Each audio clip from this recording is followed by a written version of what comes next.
Hi guys, welcome to my YouTube channel Study Ship with Shruti 2. This is Shruti Sahu, educational content creator on YouTube, pursuing my honors from University of Delhi. And let's get started with our today's video.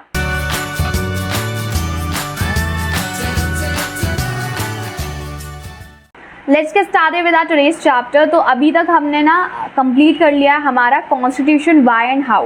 Now the next chapter that we are supposed to cover is rights in the Indian Constitution. तो before starting this chapter, just wanted to tell you few things here. कि ये वाला जो part है, like ये वाला जो chapter है, I'll be dividing into two parts because one lengthy हो जाता है. Not everyone having enough of data that they can use it. The one of the most important, the crucial query I that received before making my series. तो इसलिए मैं two parts में बनाऊंगी इसको. And ये जो चैप्टर होगा ना, this would be on the new and latest syllabus. तो डोंट वरी अबाउट इट, हम उसी के अकॉर्डिंग कंटिन्यू करेंगे. फॉर नाउ हमारी वेबसाइट अंडर कंस्ट्रक्शन चल रही है, बट जैसे ही वो ठीक हो जाती है ना, तो आपको सारे नोट्स मेरे वेबसाइट पर मिल जाएंगे. हम बात करने वाले हैं इसमें all about rights, fundamental rights of Indian citizen. पहली बात ये, राइट्स का मतलब ना, वीडियो पॉज करके मुझे कॉमेंट सेक्शन में बताना that what do you mean by rights here. Fundamental rights की अगर हम बात करेंगे, फंडामेंटल राइट्स क्या होते हैं? कॉन्स्टिट्यूशन ने हमें कुछ लिस्ट ऑफ राइट्स की दी है that would be specially protected by government and we call them as a fundamental rights because without those rights it's actually not possible for us और it's actually not just for us as being a human being. Fundamental rights are so important कि constitution itself ensures कि इनको हमारे द्वारा बनाई गई सरकार violet ना करे. ऑर्डिनरी राइट्स जो है वो फिर भी चेंज किए जा सकते हैं लेजिस्लेचर के द्वारा by ordinary process of law making a fundamental rights, but fundamental rights को सिर्फ और सिर्फ कॉन्स्टिट्यूशन को अमेंड करके ही चेंज किया जा सकता है. Fine, let me give you a one quick recap of it in case you are confused. Fundamental rights are such a special list of rights which are protected by government and we call them as a fundamental rights. These are so important कि constitution खुद ensure करता है कि government इनको violate ना करे. fundamental rights को जो है वो constitution amend करके ही बदला जा सकता है, बाकी ordinary rights को सिंपल जो legislature ordinary process होती है उसके थ्रू भी चेंज किया जा सकता है. Now here we go. So this is actually आप देख सकते हैं parts of the constitution that we need to discuss. Parts of constitution part 3, part 4 and part 4A है. ये फंडामेंटल राइट्स के लिए है, ये डीपी के लिए है एंड ये फंडामेंटल ड्यूटीज़, यानी कि fundamental rights fundamental duties and this is directive principles. Most probably DP यही है. अब देखते हैं, हमें चूँकि फंडामेंटल राइट्स के बारे में देखना है. So Magna Carta of India part 3 article 235, ठीक है, ये सारे हमारे फंडामेंटल राइट्स के लिए जो सेक्शन है ना उसके बारे में बात की गई है. Some are borrowed from USA and France, some are like अलग अलग चीज़ें यहाँ पे दिए गए हैं. फिलहाल आपको सिर्फ इस वाले पे फोकस करना है, अगर पूरा देखोगे तो कंफ्यूज हो जाओगे, बस इस वाले पे फोकस करो. Fundamental rights such as right to equality, right to freedom, right against exploitation, right to freedom of religion, cultural and educational right to educational right to constitutional remedy here. Article 14 to 18 completely बात की जाती है equality पे. Article 19 to 22 बात की जाती है freedom पे. आर्टिकल 23 to 24 बात की जाती है एक्सप्लॉयटेशन पे. आर्टिकल 25 एंड 28 में दिया गया है about freedom of religion. Cultural and educational right 29 and 30 में मिल जाएगा. बाकी राइट टू कॉन्स्टिट्यूशनल रेमेडी आपको 32 में मिल जाएगा. 31 में एक ज़माने में राइट टू प्रॉपर्टी हुआ करता था, आरटीपी, फिर बाद में उसको रिमूव कर दिया गया फंडामेंटल राइट्स पर. Now it's ordinary right under article 300A here. We will talk about कि उसको क्यों हटाया गया था एंड एवरीथिंग. तो ये फ्लो चार्ट वाले में आप देख लीजिएगा, क्योंकि हमको अंदर से डिटेल से डिस्कस करना ही है. तो let's go ahead. Right to equality, fine. Right to equality है क्या? देखिए, right to equality tries to do away जितने भी डिस्क्रिमिनेशन है on the basis of caste, sex, religion etcetera, उनको रिमूव करने की कोशिश की गई है. Right to equality strive to make India are like as a true democratic country by ensuring a sense of equality of dignity and status among all citizen.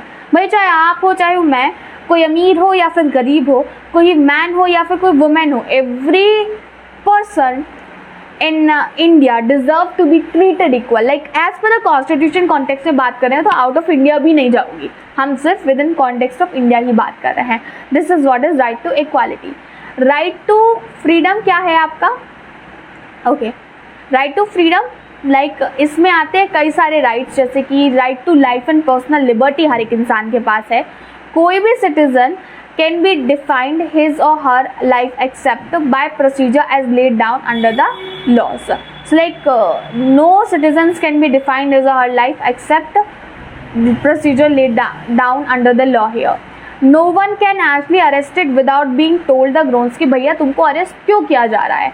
अगर arrest कर भी लिया जाए कि पर्सन को ये अधिकार है कि वो अपने आप को डिफेंड कर सके by a lawyer of his और हर choice here. It is mandatory for the police कि अगर किसी इंसान को अरेस्ट कर लिया गया है तो उसको नियरेस्ट मजिस्ट्रेट के जो मजिस्ट्रेट का ऑफिस है वहाँ पे 24 आवर्स के अंदर अंदर ले जाए. And right to shelter and livelihood की बात करें, this also included in the right to life. यहाँ पे हम देखते हैं freedoms are defined that every person will enjoy the freedom without threatening freedom of others. मतलब माना कि आपको आज़ादी का अधिकार है, डजेंट मीन दैट कि तुम किसी को किडनैप कर लो, आप कहो भैया आज़ादी का अधिकार है कुछ भी कर सकते हैं. No, it's okay, you are free to do anything until unless you aren't endangering the law, until unless you aren't endangering your situation, until unless you aren't endangering or threatening others' freedom. आपने किसी को kidnap कर लिया तो आप तो free हो, उस इंसान की फ्रीडम लेके डूब गए. ठीक है, तो ये वाली चीज़ है, ये आपको याद रखनी है. अभी देखते हैं, क्योंकि हमने राइट टू फ्रीडम की बात की थी तो इसमें ना एक और है preventive detention and right of accuse which we need to discuss here. Preventive detention यानी कि sometimes person can be arrested simply out of a apprehension कि भैया ये वाला इंसान कुछ गलत कर सकता है, यानी कि अनलॉफुल एक्टिविटी कर सकता है, तो इसलिए इसको अरेस्ट कर लिया जाता है. Following the procedure this is known as preventive detention कि क्राइम होने से पहले इन द सस्पेशन उस इंसान को अरेस्ट कर लिया जाए. ये प्रिवेंशन जो होता है ना वो एक्सटेंड कर किया जा सकता है 3 महीने तक. आफ्टर दिस 3 मंथ उस इंसान को एडवाइजरी बोर्ड के सामने लाना होगा for the review of the case कि भाई क्या हुआ, क्यों किया था अरेस्ट और क्या आगे ये कर सकता है, अगर नहीं कर सकता उसको रिलीज करो. हाउएवर ये वाला जो प्रिवेंटिव डिटेंशन वाला हथियार है कई बार सरकार ने मिसयूज़ किया है. 1975 के दौरान तो भयंकर किया गया था, नेशनल इमरजेंसी का वक्त था. क्योंकि राइट ऑफ एक्यूज मान लीजिए कि मैं दोषी हूँ, हर एक दोषी के भी अपने अधिकार होते हैं क्योंकि हर एक इंसान को कहने का हक भी होता है. आर कॉन्स्टिट्यूशन इंश्योर कि person accused of various offence also get sufficient protection. To ensure a fair trial in the court the constitution has provided 3 rights. वो क्या क्या है?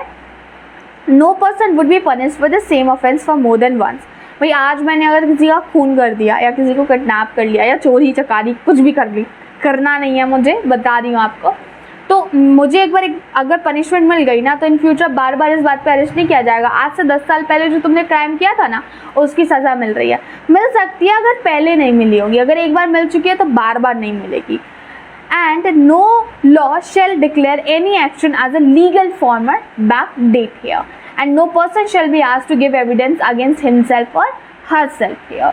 This is something like these are the rights of accused one.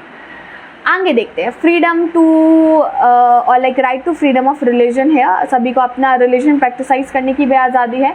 According to article 25 to 28 देख लेते हैं constitution के. जितने भी रिलीजन हैं वो सारी इक्वल है before the state and no religion shall be given any special kind of a preference over the other, क्योंकि सिटीजन्स फ्री हैं to preach their and propagate any religion of their choice. Now जो religious community है this can set up charitable institutions of their own if they want, it depends upon them. Activities in ऐसे institutions में which are not religious are perform according to the laws lay down by government.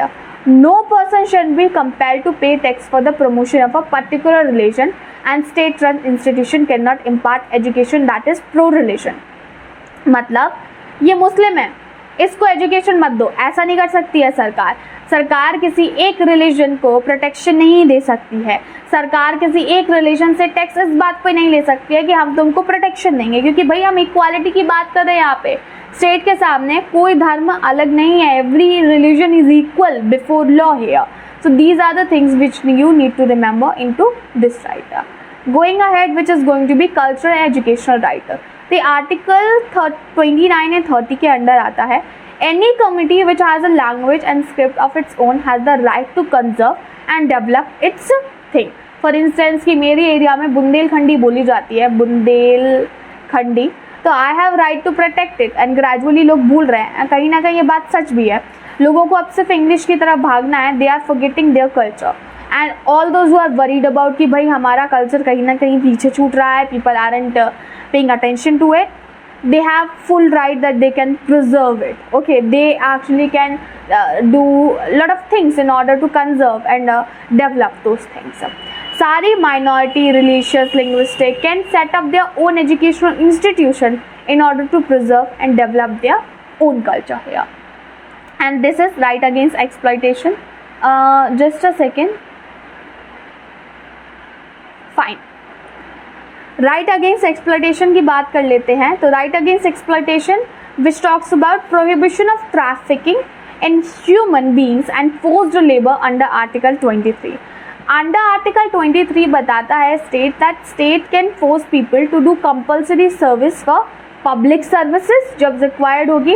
And under article 24 it talks about कि children below age of 14 years इनको काम नहीं करने की permission होनी चाहिए in factories, mines and any other dangerous place, ताकि उनकी हेल्थ या फिर उनकी लाइफ को खतरा हो. तो आप देखोगे कई सारे आपको चाइल्ड लेबर फिर भी आज मिल जाएंगे, those who are actually active despite having all of these regulations here.